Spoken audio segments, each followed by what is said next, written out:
Lesson 4, The Habit of Saving. Welcome back. In this lesson, you'll learn why financial discipline is more than money management. It's self-management. Pay attention to the habits that build long-term success. If you're looking to build better financial habits, head over to DigitalShelf.ca. We have guides and programs focused on wealth-building principles you can start applying today. Let's continue. I'll see you inside the lesson. Happy learning.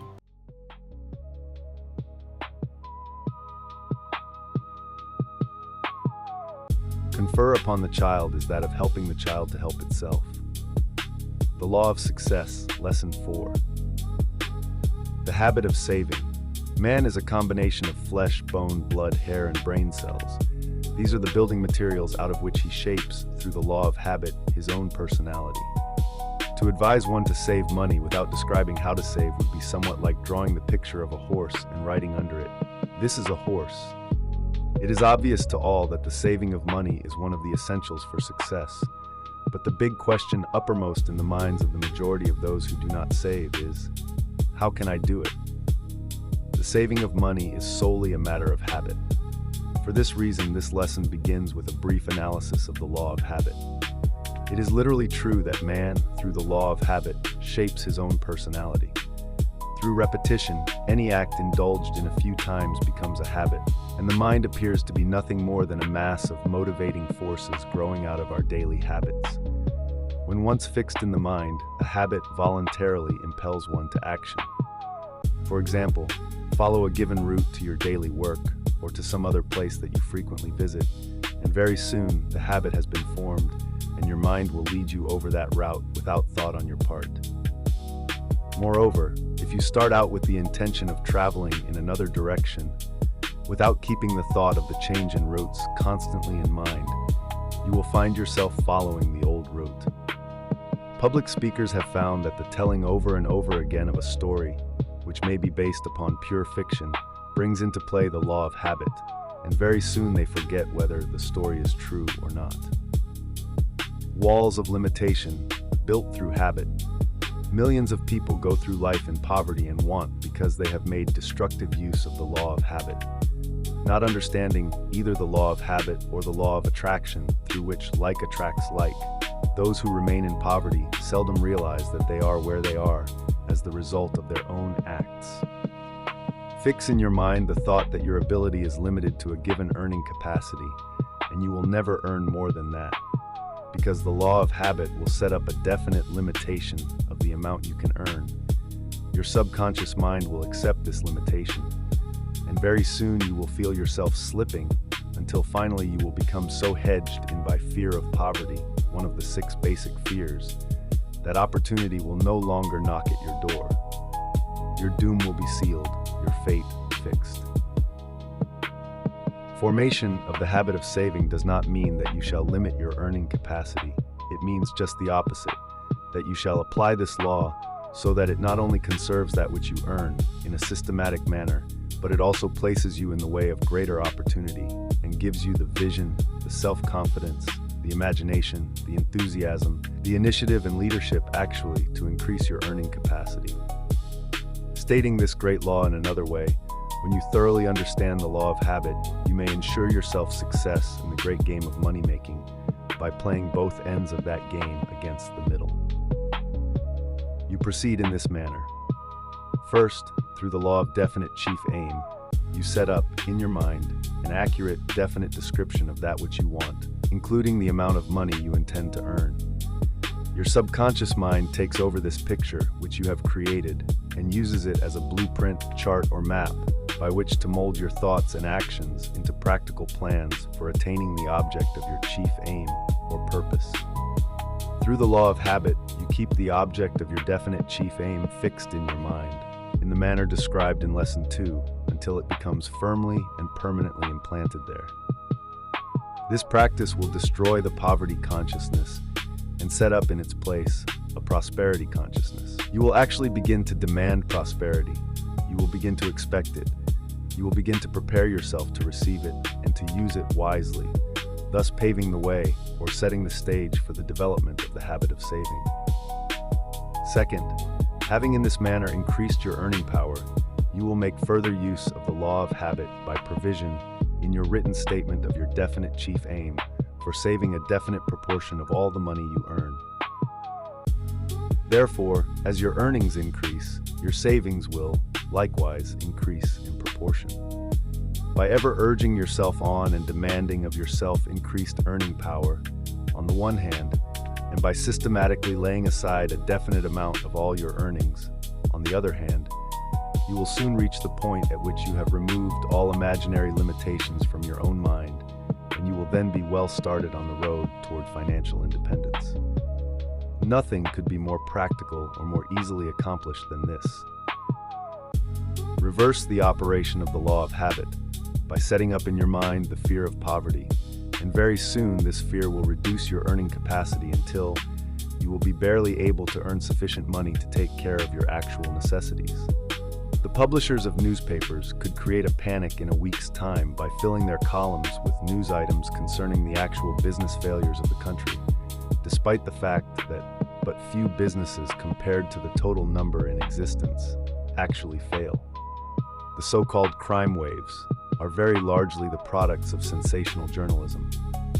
A single murder case, when exploited by the newspapers of the country through scare headlines, is sufficient to start a regular wave of similar crimes in various localities. Following the repetition in the daily papers of the Hickman murder story, similar cases began to be reported from other parts of the country.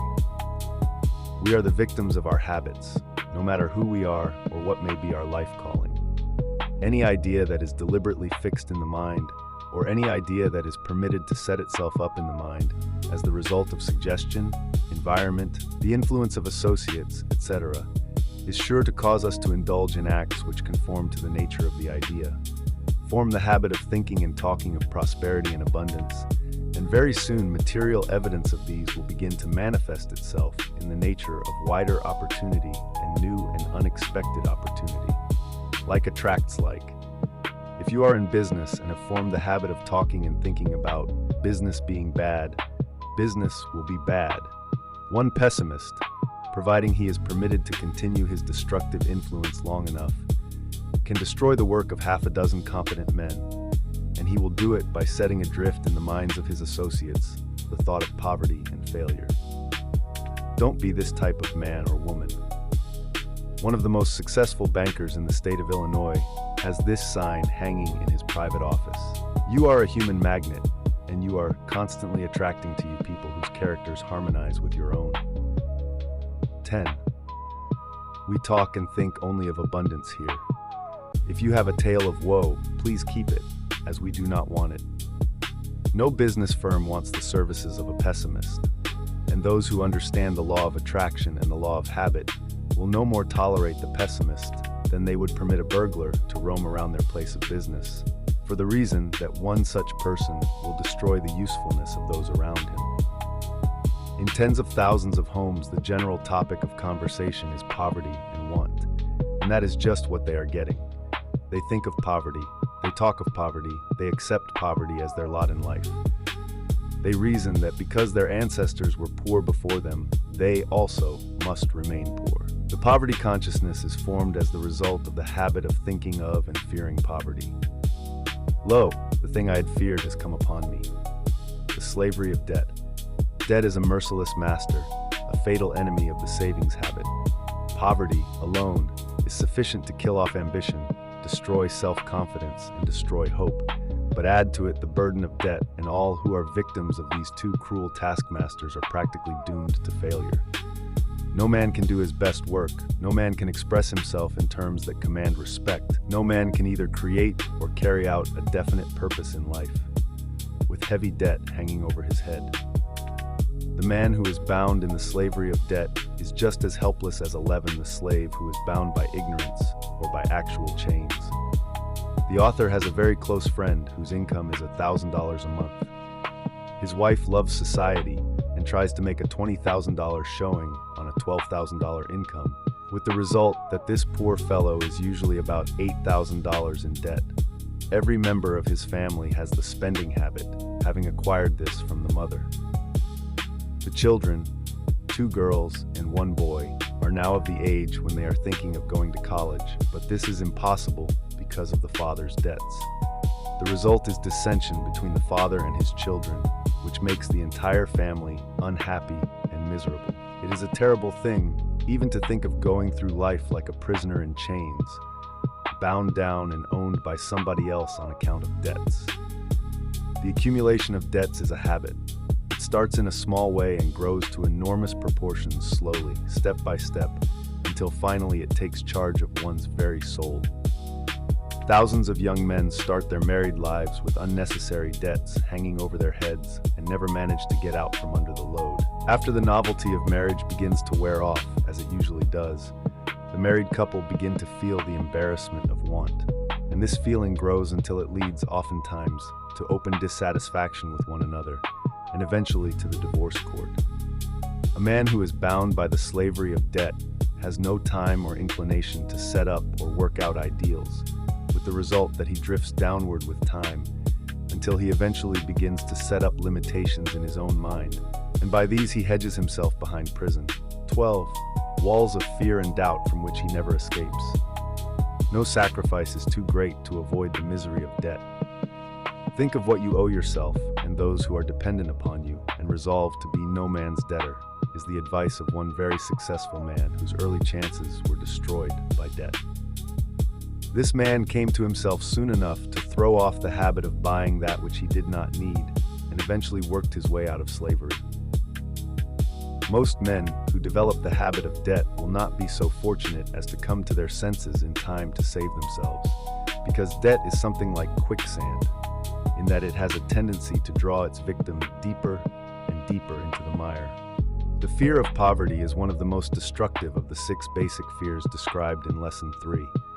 The man who becomes hopelessly in debt is seized with this poverty fear.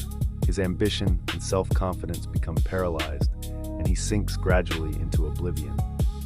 There are 2 classes of debts, and these are so different in nature that they deserve to be here described as follows. 1. There are debts incurred for luxuries which become a dead loss. 2. There are debts incurred in the course of professional or business trading, which represent service or merchandise that can be converted back into assets. The first class of debts is the one to be avoided.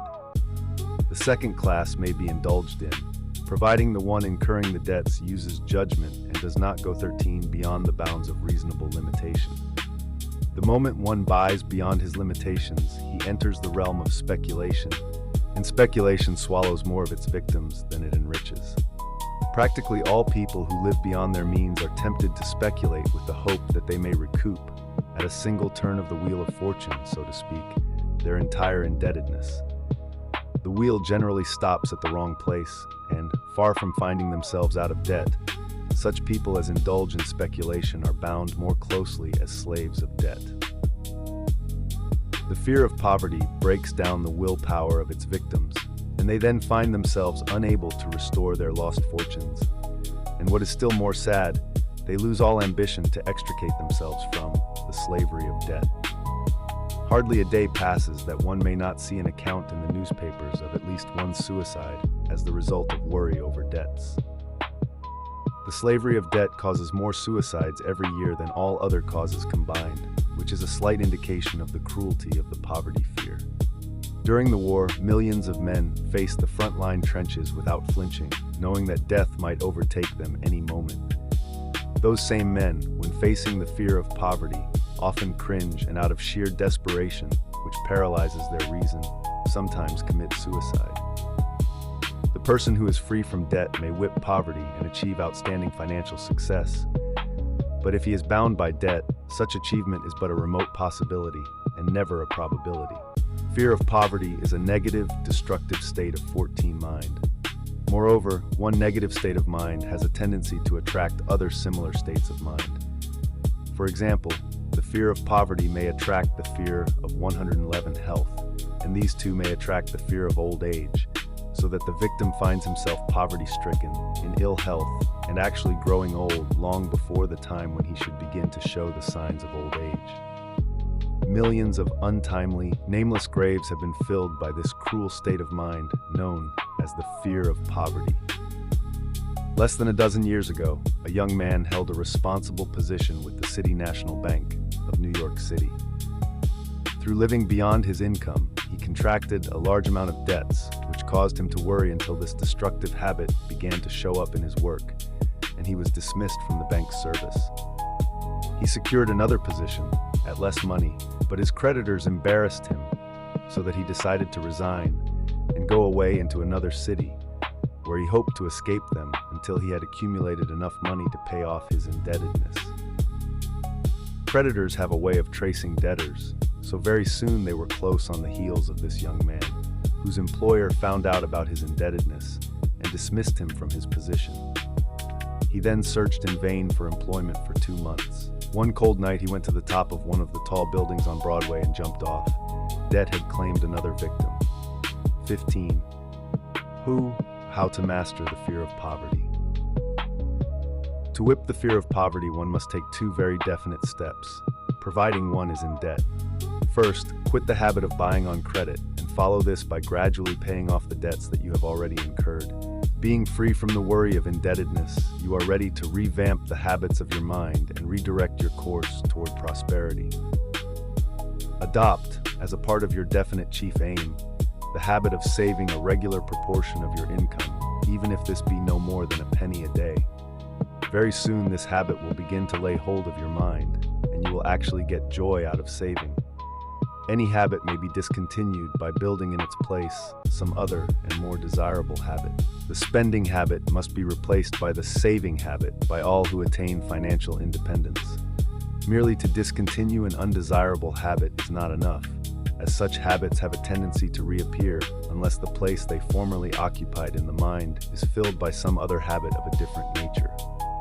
The discontinuance of a habit leaves a hole in the mind, and this hole must be filled up with some other form of habit, or the old one will return and claim its place. Throughout this course, many psychological formulas, which the student has been requested to memorize and practice, have been described. You will find such a formula in Lesson 3, the object of which is to develop self-confidence. 17. These formulas may be assimilated so they become a part of your mental machinery through the law of habit if you will follow the instructions for their use which accompany each of them. It is assumed that you are striving to attain financial independence. The accumulation of money is not difficult after you have once mastered the fear of poverty and developed in its place the habit of saving. The author of this course would be greatly disappointed to know that any student of the course got the impression from anything in this or any of the other lessons that success is measured by dollars alone. However, money does represent an important factor in success, and it must be given its proper value in any philosophy intended to help people in becoming useful, happy, and prosperous. The cold, cruel, relentless truth is that in this age of materialism, a man is no more than so many grains of sand, which may be blown helter-skelter by every gale, a stray wind of circumstance, unless he is entrenched behind the power of money. Genius may offer many rewards to those who possess it, but the fact still remains that genius without money with which to give it expression is but an empty, skeleton-like honor. The man without money is at the mercy of the man who has it. And this goes, regardless of the amount of ability he may possess, the training he has had, or the native genius with which he was gifted by nature. There is no escape from the fact that people will weigh you very largely in the light of bank balances. 8. No matter who you are or what you can do. The first question that arises in the minds of most people when they meet a stranger is, how much money has he? If he has money, he is welcomed into homes and business opportunities are thrown his way. All sorts of attention are lavished upon him. He is a prince, and as such is entitled to the best of the land. But if his shoes are run down at the heels, his clothes are not pressed, his collar is dirty, and he shows plainly the signs of impoverished finances, woe be his lot, for the passing crowd will step on his toes and blow the smoke of disrespect in his face. These are not pretty statements, but they have one virtue. They are true. This tendency to judge people by the money they have, or their power to control money, is not confined to any one class of people. We all have a touch of it, whether we recognize the fact or not. Thomas A. Edison is one of the best known and most respected inventors in the world, yet it is no misstatement of facts to say that he would have remained a practically unknown, obscure personage had he not followed the habit of conserving his resources and shown his ability to save money. Henry Ford never would have got to first base with his horseless carriage had he not developed, quite early in life, the habit of saving. Moreover, had Mr. Ford not conserved his resources and hedged himself behind their power, he would have been swallowed up by his competitors, or those who covetously desired to take his business away from him. Long years ago. Many a man has gone a very long way toward 19 success, only to stumble and fall, never again to rise, because of lack of money in times of emergency. The mortality rate in business each year, due to lack of reserve capital for emergencies, is stupendous. To this one cause are due more of the business failures than to all other causes combined. Reserve funds are essential in the successful operation of business. Likewise, savings accounts are essential to success on the part of individuals. Without a savings fund, the individual suffers in two ways. First, by inability to seize opportunities that come only to the person with some ready cash. And second, by embarrassment due to some unexpected emergency calling for cash. It might be said also that the individual suffers in still a third respect by not developing the habit of saving, through lack of certain other qualities essential for success, which grow out of the practice of the habit of saving. The nickels, dimes, and pennies which the average person allows to slip through his fingers would, if systematically saved and properly put to work, eventually bring financial independence. Through the courtesy of a prominent building and loan association, the following table has been compiled, showing what a monthly saving of $5, $10, $25, or $50 will amount to at the end of 10 years. These figures are startling when one comes to consider the fact that the average person spends from $5 to $50 a month for useless merchandise, or so-called entertainment. The making and saving of money is a science, yet every failure, every adversity, every heartache may be a blessing in disguise, providing it softens the animal portion of our nature. 22. The rules by which money is accumulated are so simple that anyone may follow them.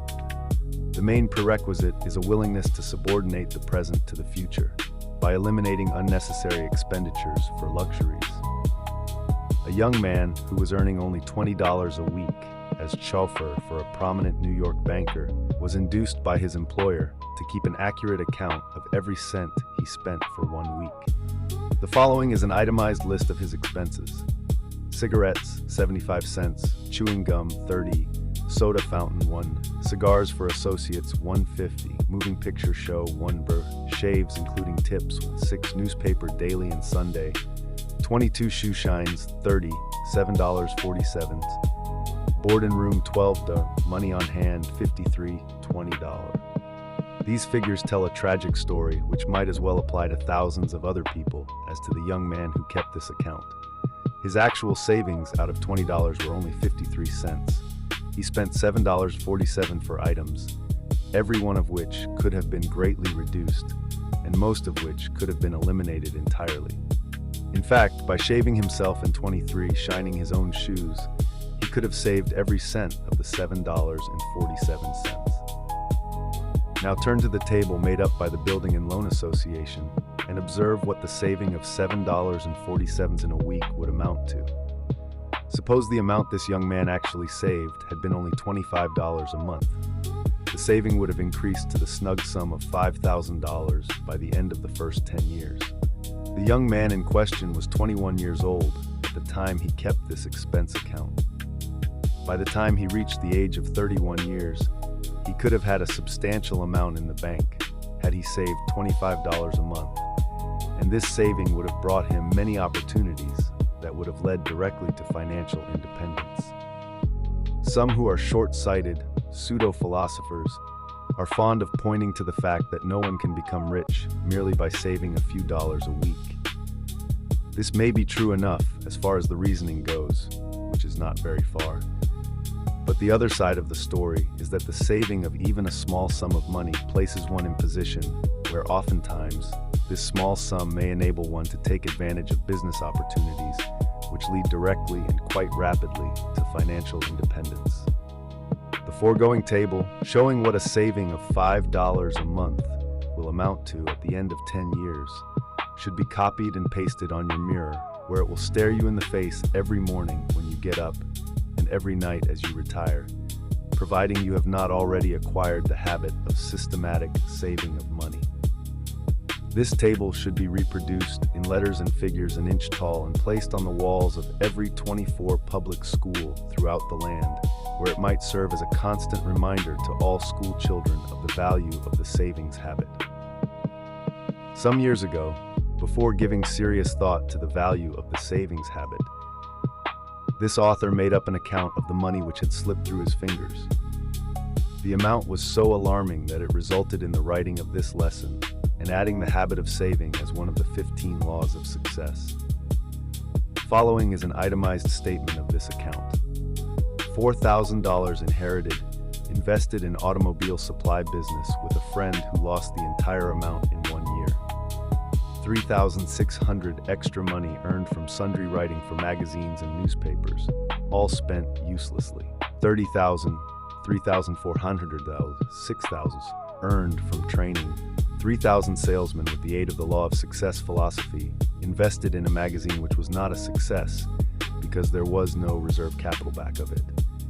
Extra money earned from public addresses, lectures, etc., all of which was spent as it came in. Estimated amount that could have been saved during a period of 10 years out of regular earnings at the rate of only $50 a month. $47,025.